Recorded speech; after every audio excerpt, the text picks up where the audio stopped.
दुई जन को सृष्टि कले पुरुष नारी को सृष्टि कले जेपरकि दी जन को कॉम्प्लीमेंट करिवे आउ सुंदर गोटे फैमिली आरंभ करिवे प्रभुंकर योजना निमंते मु अति धन्यवादी आउ आसंतु वाक्य जीवा आगरु अल्प प्रार्थना करिवा। प्रभु तुम्हें वाक्य देइछ प्रभु तुम्हें बुझेब समस्त को कारण प्रभु वाक्य जीवंत वाक्य कार्य साधक मु नुहे मात्र प्रभु तुम्हें मो द्वारा कथा कहब तुम्हें जहा प्रभु कन्विक्ट करिया को चाहूच आज तुम्हें से कार्य कर मु विश्वास करके मोर भाई भौणी माने जेते जन अच्छंती समस्त हृदय को तुम्हें उन्मुक्त कर से तुमर से वाक्यर निगूढ़ तत्व गुड़ाक बुझी पारे आ मत भी से पवित्र आत्मार अभिषेक दियो प्रार्थना जे शुणीच धन्यवाद दे प्रिय जीशु नाम रे मागली शुण और ग्रहण कर। आज शीर्षक हूँ प्रेज द लॉर्ड सुरेखा भौणी आज मोर शीर्षक हूँ मु जाने बहुत विषय आम जानीचु नहीं जीवन रे क्या जानीचु आउ किछि जिनस गुड़ाक आम करबा को जानीचु को बाटरे जीवा को पड़िबो आमे जानीचु अन्य मन को काउंसिल और गाइडेंस करिया को भी आमे जानीचु आउ मु जो कहूली आमर अर्ली मॉर्निंग प्रेयर प्रभु केते आज आशीर्वाद करिसंती समस्त को बहुत टैलेंटेड ग्रुप गोटे अच्छी एठारे समस्त को प्रभु व्यवहार करुचंती कारण से तांको से माने से व्यवहार करिया को चाहूचंती आउ ए मु जाने एटा कोन माने गोटे पर्सनल मु जानिची माने किछि विषय मु जानिची कहार विषय रे मु जानिची कि अबा मु निजे सेटा अनुभव करिची मो एक्सपीरियंस द्वारा मु जानिची एटा होची मु जाने।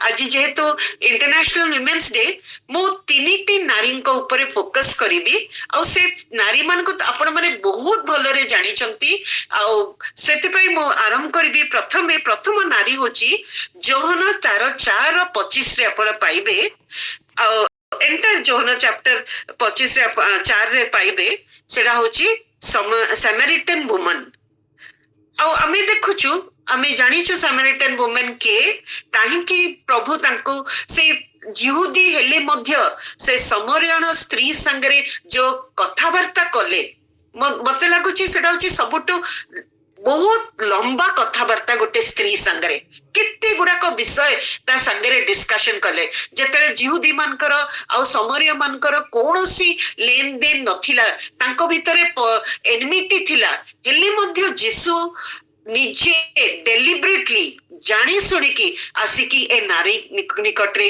किछि गोटे प्रकाश करले आमे देखुछु से जीवंत जल विषय से प्रकाश करूचंती तापरे केमती आत्मा रे आ ये स्पिरिट एंड ट्रूथ रे आत्मा रे और सत्यता रे केमती परमेश्वर को उपासना करिबा सेटा ऊपर प्रकाश मन करूचंती जो नारी होउची गोटे व्यभिचारिणी से नारी को से कहउचंती जेता कहउचन ताको तो स्वामी को नहीं कि आसे से कहिला मोर केही स्वामी नहांती को ताको रिवील करुचंती तार जो कंडीशन जो सिंफुल कंडीशन जो पापमय कंडीशन सेटा ताको रिवील करुचंती आ कहउचंती हां मु जानिची 5टी स्वामी तोर थिला अबिका जहा संगे रहउचो तो ताको बाहाइनु माने से समय रे भी लिव इन रिलेशनशिप थिला आ सेतेबेल को ता भितरे गोटे परिवर्तन आसुची निजर से पापमय स्थिति को से जानी पारुची आ सेतेबेल को प्रभु सेतरे रहिलेनी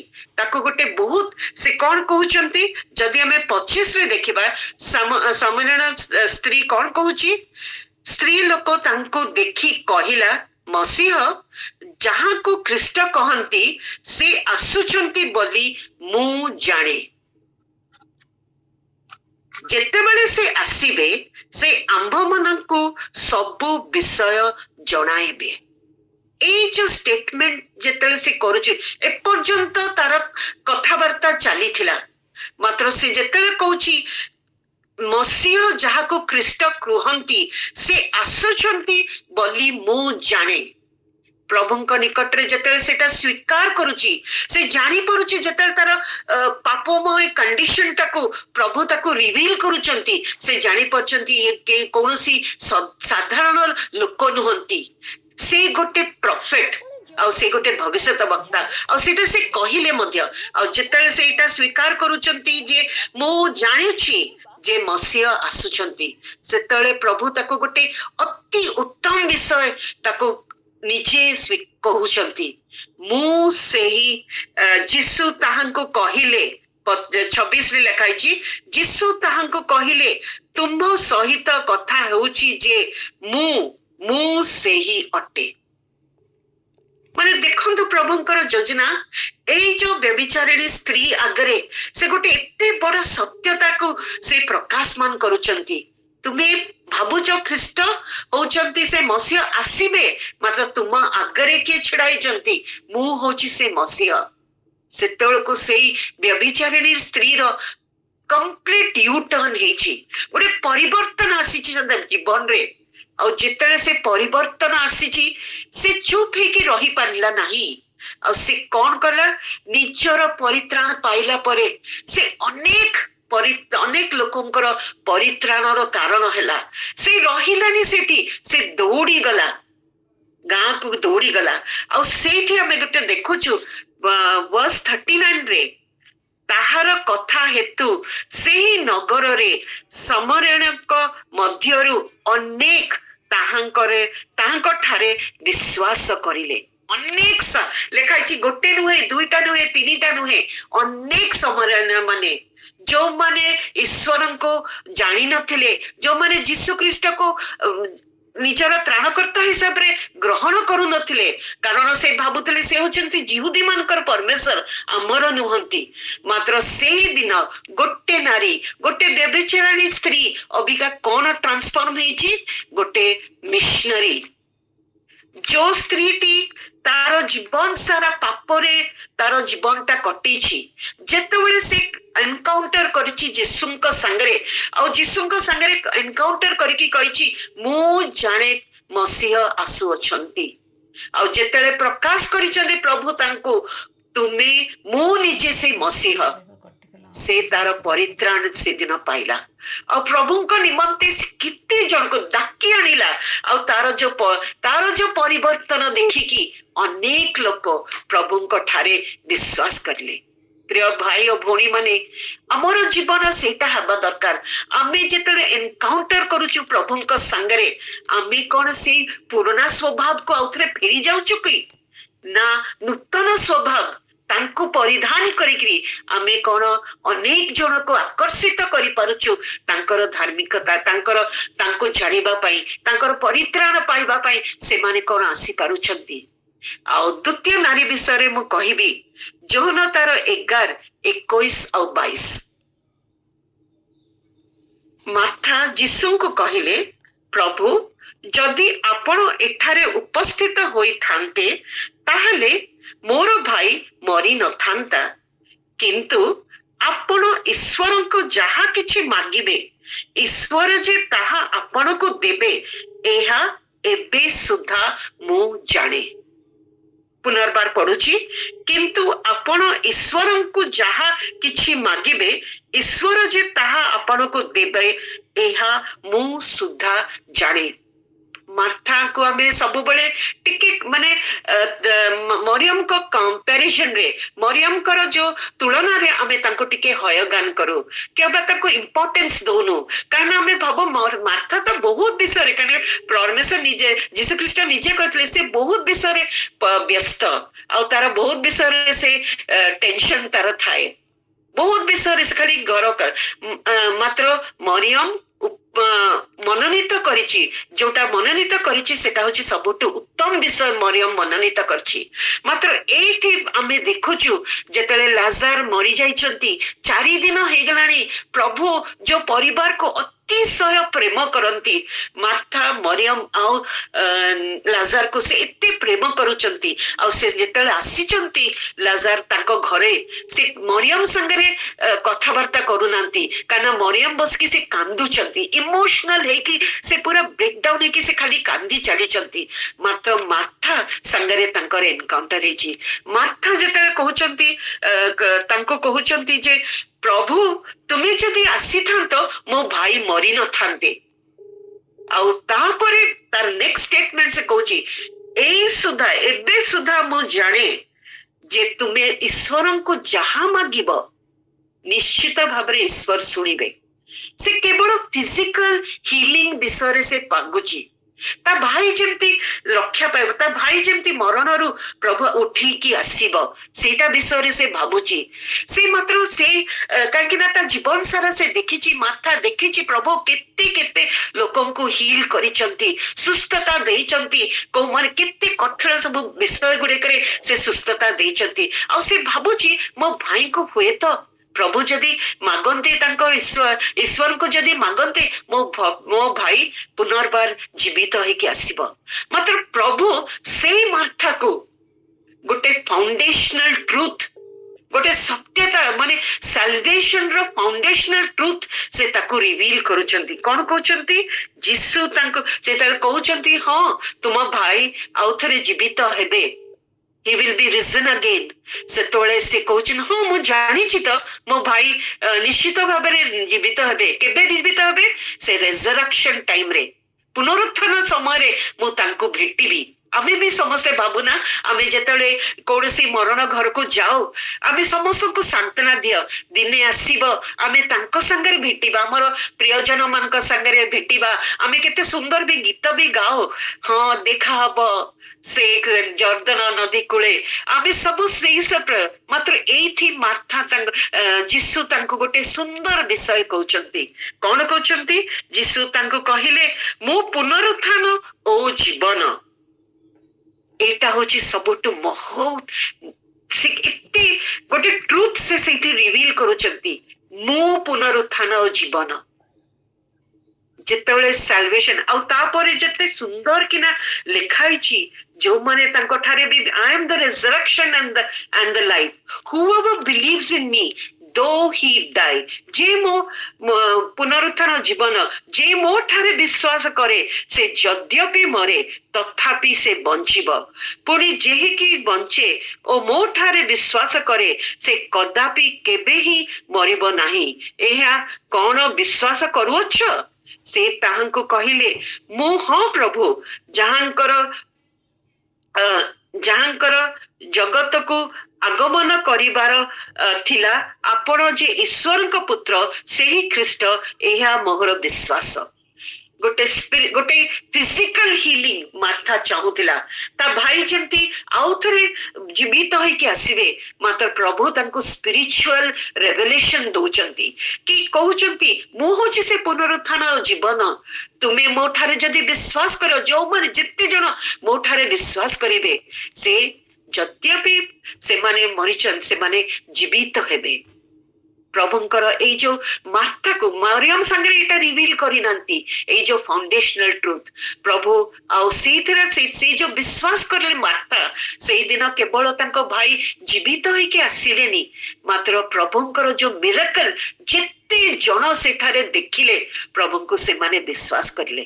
ଗୋଟିଏ ସ୍ତ୍ରୀ ଲୋକ ଯେ କି କୌଣସି ତାକୁ ଆମେ ଏତେ ଇମ୍ପୋର୍ଟାନ୍ସ ଦେଇନୁ, ମାତ୍ର ପ୍ରଭୁ ତାକୁ ବାଛିଲେ ଏଇ ଯୋଉ ଫାଉଣ୍ଡେସନାଲ ଟ୍ରୁଥ କୁ କହିବା ନିମନ୍ତେ। ତାପରେ ଆମେ ତୃତୀୟ ନାରୀ ବିଷୟକୁ ଆମେ ଯିବା।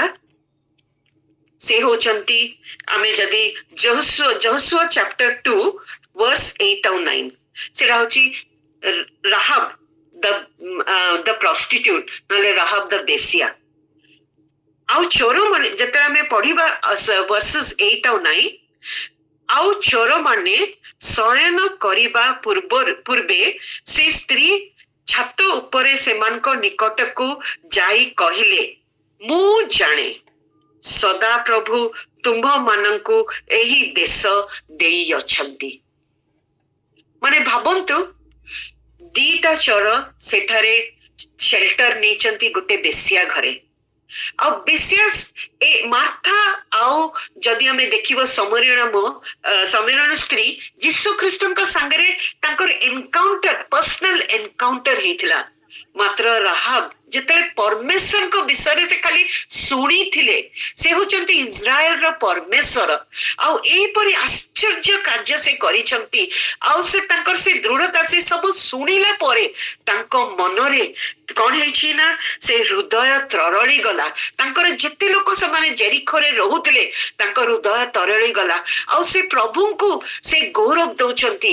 ସେ କହୁଛନ୍ତି, କଣ କହୁଛନ୍ତି, ଆଉ ତାହା ଶୁଣିବା ମାତ୍ରେ ଆମ୍ଭମାନଙ୍କ ହୃଦୟ ତରଳି ଗଲା, କାରଣ ସଦା ପ୍ରଭୁ ତୁମ୍ଭମାନଙ୍କ ପରମେଶ୍ୱର ଉପସ୍ଥିତ ସ୍ୱର୍ଗ ଓ ନିଚସ୍ଥ ପୃଥିବୀରେ ପରମେଶ୍ୱର ଅଟନ୍ତି।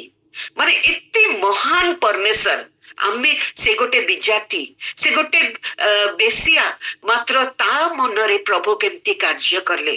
ଆଉ ସେଇଦିନ ଯେତେବେଳେ ସେ ସ୍ୱୀକାର କଲା ଯେ ସେ ହଉଛନ୍ତି ଏକମାତ୍ର ପରମେଶ୍ୱର, ଯେ କି ସ୍ୱର୍ଗରେ ଆଉ ପୃଥିବୀରେ ସେ ପରମେଶ୍ୱର ଅଟନ୍ତି, ଆଉ ସେ କହୁଛନ୍ତି ନିଶ୍ଚୟ ଦେବେ। ସେ କେମିତି ଜାଣିଲେ? ନିଜର ପର୍ସନାଲ ଏନକାଉଣ୍ଟରରେ ହେଇନି ପ୍ରଭୁଙ୍କ ସାଙ୍ଗରେ କି ଯେହୋବା ପରମେଶ୍ୱରଙ୍କ ସାଙ୍ଗରେ, କେବଳ ସେ ଶୁଣିଲେ। ଆମର ଯେମିତି ଲେଖା ହୁଏ, ଶ୍ରବଣରୁ ବିଶ୍ୱାସ ଜାତ୍ୟ। ଆଉ ଯେତେବେଳେ ସେ ବିଶ୍ୱାସ କରିଲେ, ଯୋଉ ସବୁ ବିଷୟ, ଯୋଉ ମିରାକଲ୍ସ ଯେମିତି ପ୍ରଭୁ କରିଛନ୍ତି, ଯୋଉ ମହାନ କାର୍ଯ୍ୟ ପରମେଶ୍ୱର ଜିହୋବା କରିଛନ୍ତି, ଇସ୍ରାଏଲର ପରମେଶ୍ୱର ସେ ନିଜେ ବିଶ୍ୱାସ କରିକି ଯେତେବେଳେ ସେ ଦିଟି ଚରମାନଙ୍କୁ ରକ୍ଷା କଲେ, କି ଆଶ୍ଚର୍ଯ୍ୟ ତାଙ୍କ ଜୀବନରେ କାର୍ଯ୍ୟ ହେଲା। ଜେରିଖୋ କମ୍ପ୍ଲିଟଲି ଧ୍ୱଂସ ହେଇଗଲା। ମାତ୍ର ଯଦି ଆମେ ଦେଖିବା ସେ ଯୋହୋଶିଆ 6:25ରେ ମାତ୍ର ଜିହୋଶିଆ ରାହାବ ବେଶ୍ୟାଙ୍କ ଓ ତାହାର ପିତୃ ପରିବାରଙ୍କୁ ଓ ତାହାର ସର୍ବସ୍ୱ ଜୀବିତ ରଖିଲେ। କେବଳ ସେ ଜୀବିତ ହେଲାନି, ତାଙ୍କ ପରିବାର ଜୀବିତ ହେଲାନି, ତାଙ୍କର ଏଣ୍ଟାୟାର ବଂଶ ଯେତେବେଳେ ପୁରା ଡିଷ୍ଟ୍ରକ୍ସନ ହେଇଯାଉଛି, ସମ୍ପୂର୍ଣ୍ଣ ଧ୍ୱଂସ ହଉଛି ଜେରିଖୋ, ସେତେବେଳକୁ ଏଇ ଗୋଟିଏ ପରିବାର ସେଠି ବଞ୍ଚିକି ରହିଛନ୍ତି। ଆଉ କେବଳ ସେତିକି ନୁହେଁ, ପ୍ରଭୁ କହିଛନ୍ତି ଯୋଉମାନେ ମତେ ଅନର କରିବେ ମୁଁ ତାଙ୍କୁ ଅନର କରିବି। ଯୋଉ ଲିଷ୍ଟ ଅଛି ହିବ୍ରୁରେ ଏବ୍ରିୟ 11ରେ, ଯେତେ ଜଣକ ବିଶ୍ୱାସୀ, ଯୋଉମାନେ ବିଶ୍ୱାସର ହିରୋ ମାନଙ୍କ ଭିତରେ ଇଏ ଗୋଟେ ହିରୋଇନ। ଆଉ ବିଶ୍ୱାସ ସ୍ୱର ରାହାବ ବେଶ୍ୟା, ଯଦି ମୁଁ ପଢୁଛି ହିବ୍ରୁ 11:31ରେ, ବିଶ୍ୱାସ ଦ୍ୱାରା ରାହାବ ବିଷୟ ଚୋରମାନଙ୍କୁ ବେଶ୍ୟା ଚୋରମାନଙ୍କୁ ଆଶ୍ରୟ ଦେବାରୁ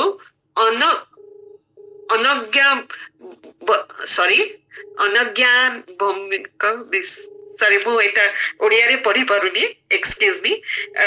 ଆମେ ଏଇଟା ଦେଖୁଛୁ ଯେ ଯେହେତୁ ତାଙ୍କର ସେଇଦିନ ବିଶ୍ୱାସ ନିମନ୍ତେ ପ୍ରଭୁ ତାଙ୍କୁ ରକ୍ଷା କଲେ। ସେଇ ପରମେଶ୍ୱର, ଇସ୍ରାଏଲର ପରମେଶ୍ୱର ଯେହୋବା ପରମେଶ୍ୱର ତାଙ୍କ ଜୀବନକୁ ରକ୍ଷା କଲେ। ବିଶ୍ୱାସ ଦ୍ୱାରା ତାଙ୍କୁ ହିବ୍ରୁରେ ତାଙ୍କ ନାଁଟା ଲିଖିତ ହେଲା। କି ପଢିଦେବି କି ହିବ୍ରୁ 11:31? ଏବ୍ରି 11:31ରେ, ବିଶ୍ୱାସ ଦ୍ୱାରା ରାହାବ ବେଶ୍ୟା ଚୋରମାନଙ୍କୁ ଆଶ୍ରୟ ଦେବାରୁ ଅନାଜ୍ଞାବହ ମାନଙ୍କ ସହିତ ବିନଷ୍ଟ ହେଲେ ନାହିଁ।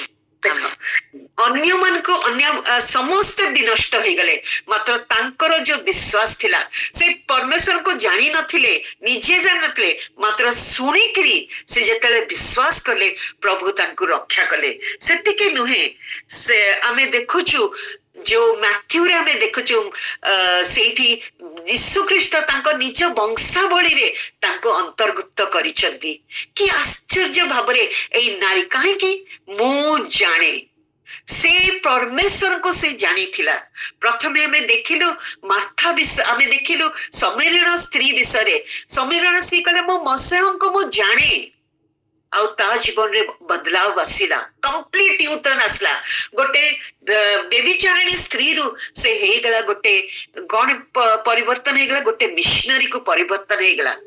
ମାର୍ଥାଙ୍କୁ ଦେଖିଲୁ, ମାର୍ଥା ଯେତେବେଳେ କରୁଛନ୍ତି ମୁଁ ଜାଣେ, ଏବେ ସୁଦ୍ଧା ତୁମେ ଆଶ୍ଚର୍ଯ୍ୟ କାର୍ଯ୍ୟ କରିପାର, ତୁମେ ଯଦି ତୁମର ପରମେଶ୍ୱରଙ୍କୁ କିଛି ମାଗିବ, ତୁମର ଈଶ୍ୱରଙ୍କୁ ମାଗିବ, ଈଶ୍ୱର ତୁମେ ସେଇ ଭାବୁଥିଲା ଫିଜିକାଲ ହିଲିଂ ତା ଭାଇଙ୍କ ନିମନ୍ତେ। ମାତ୍ର ପ୍ରଭୁ ତାକୁ ସେଇଦିନ ଗୋଟେ ଆଶ୍ଚର୍ଯ୍ୟଜନକ ଭାବ, ଗୋଟେ ଫାଉଣ୍ଡେସନାଲ ଟ୍ରୁଥ ସେ ତାକୁ ବୁଝେଇଲେ। ସେ କଣ ବୁଝେଇଲେ? ମୁଁ ହଉଛି ରେଜରେକ୍ସନ ଲାଇଫ, ମୁଁ ହଉଛି ପୁନରୁତ୍ଥାନ ଆଉ ଜୀବନ। ମୁଁ ଜୀବନ ଦେଇପାରେ ଆଉ ଜୀବନ ବି ନେଇପାରେ। ଯୋଉମାନେ ମୋ ଠାରେ ବିଶ୍ୱାସ କରନ୍ତି ସେମାନଙ୍କୁ ମୁଁ ଅନନ୍ତ ଜୀବନ ଦିଏ।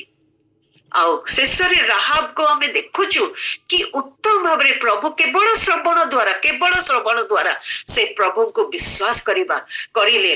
ଆଉ ତାଙ୍କ ବିଷୟ କେତେ ଉଲ୍ଲେଖ ହେଇଛି, ମାଥ୍ୟୁରେ ଉଲ୍ଲେଖ ହେଇଛି, ହିବ୍ରୁରେ ଉଲ୍ଲେଖ ହେଇଛି, ଆଉ ତାପରେ ଆମେ ଦେଖୁଛୁ ଯାକୁବ ଜେମ୍ସ ରେ ବି ତାଙ୍କ ବିଷୟରେ ଉଲ୍ଲେଖ ହେଇଛି। ଆଉ ଟିକେ ନେବି ସମୟ, ଆଉ ମୁଁ ଦିଟା ପୁରୁଷଙ୍କ ବିଷୟରେ ବି କହିବି, କାରଣ ମୁଁ ଯଦି ପୁରୁଷଙ୍କ ବିଷୟରେ କହିବିନି ମୁଁ ଟିକେ ଅନ୍ୟାୟ କରିବି।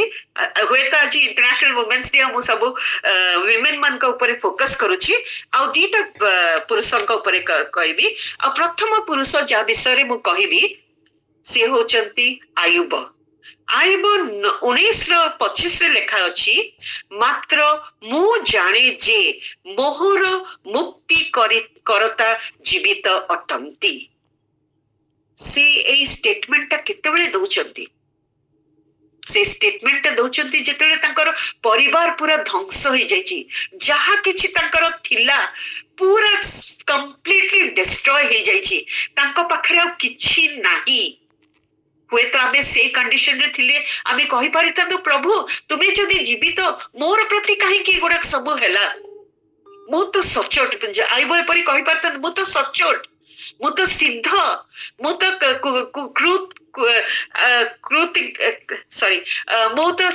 ମୁଁ ତ କୌଣସି ପାପ ଏମିତି କିଛି କରିନାହିଁ।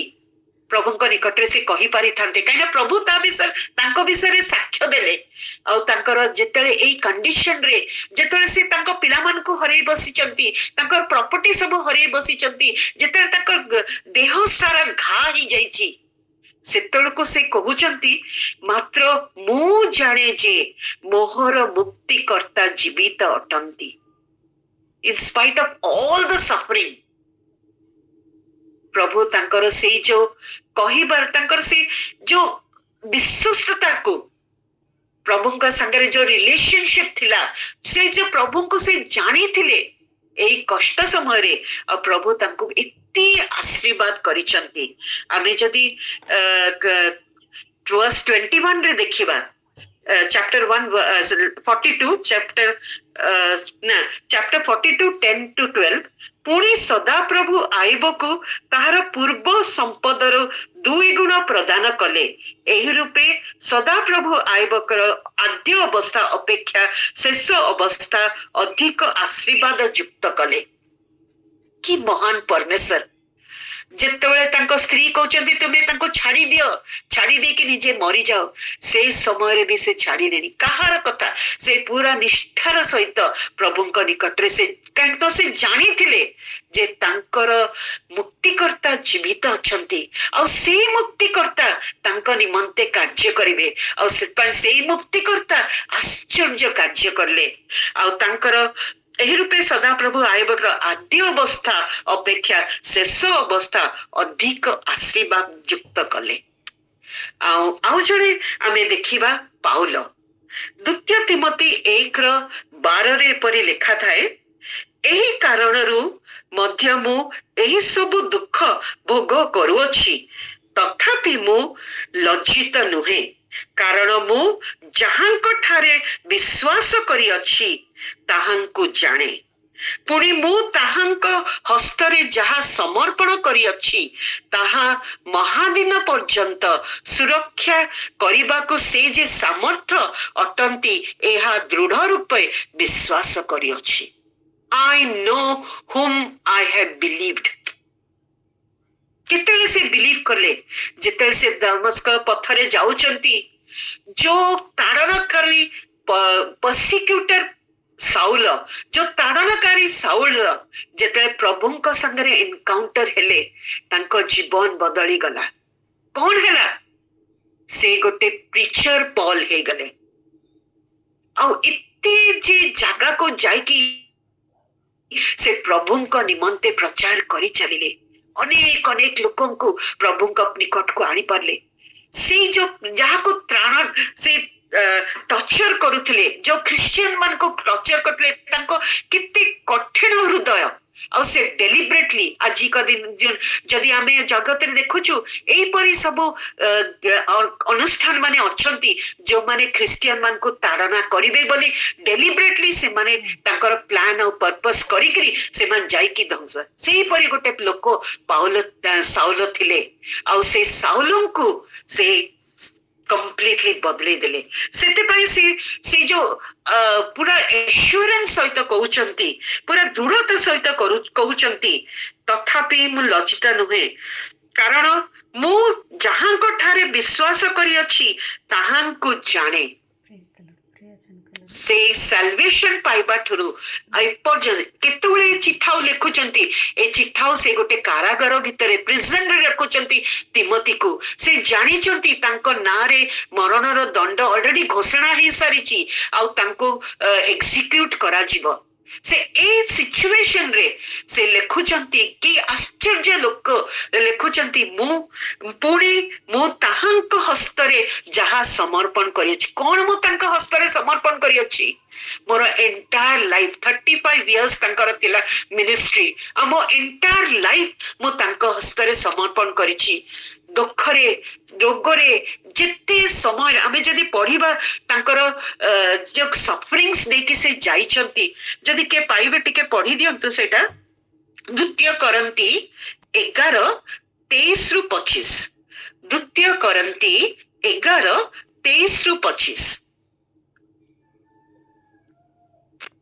ଖ୍ରୀଷ୍ଟଙ୍କ ସେବକ ମୁଁ ପାଗଳ ପରି କହୁଅଛି ମୁଁ ଅଧିକ ରୂପେ ଖ୍ରୀଷ୍ଟଙ୍କର ସେବକ ଅଧିକ ପରିଶ୍ରମ କରିବାରେ ଅଧିକ କାରାବାସ କରିବାରେ ଅପରିମିତ ପ୍ରହାର ସହ୍ୟ କରିବାରେ ବାରମ୍ବାର ମୃତ୍ୟୁର ସମ୍ମୁଖୀନ ହେବାରେ ମୁଁ ଜିହୁଦୀମାନଙ୍କ ଠାରୁ 5 ଥର 39 ପ୍ରହାର ପାଇଅଛି 3 ଥର ବେତ୍ରାଘାତ ଥରେ ପ୍ରସ୍ତରାଘାତ 3 ଥର ଜାହାଜ ଭଙ୍ଗ ସହିଅଛି ଅଗାଧ ଜଳରେ ଦିବାରାତ୍ର କ୍ଷେପଣ କରିଅଛି ଅନେକ ଥର ଯାତ୍ରା